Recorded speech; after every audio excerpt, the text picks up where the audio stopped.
could do about it. Do you think being this old is easy? Send him in. By the time Eigenzard opened the door and entered, Sixten had straightened his clothes, rubbed some of the blur off his gaze, and made sure that his private intercom was active. Maintenance had done an efficient job restoring both his office and the outer hall where his aides had their desks and cubicles. The ceiling had been repaired, the walls patched. The carpeting and even his crystallized Formica desktop had been replaced. There was no visible evidence that Akazi had ever attacked him.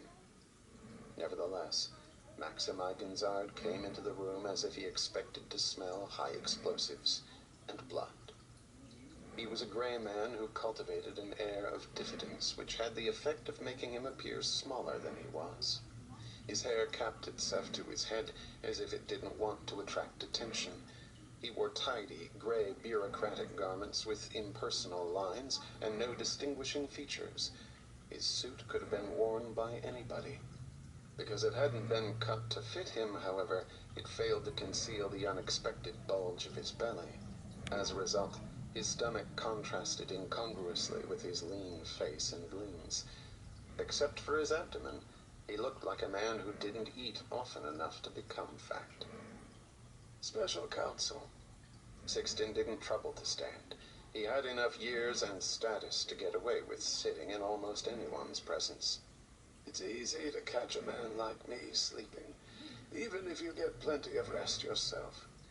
But you look like you haven't been to bed for days. This wasn't exactly true. Maxim looked neither more tired nor less alert than usual, and his clothes were fresh. But Sixten preferred to credit the special counsel with frailties which didn't show. The uncomfortable alternative was to think that Maxim might indeed be as devoid of weaknesses as he appeared. "You'd better sit down," Sixten concluded, nodding at the nearest chair.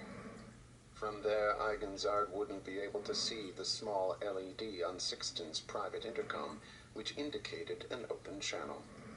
"Not at all, Captain Vertigus." Eigenzard's tone was as gray and unassuming as his demeanor, and as unamused.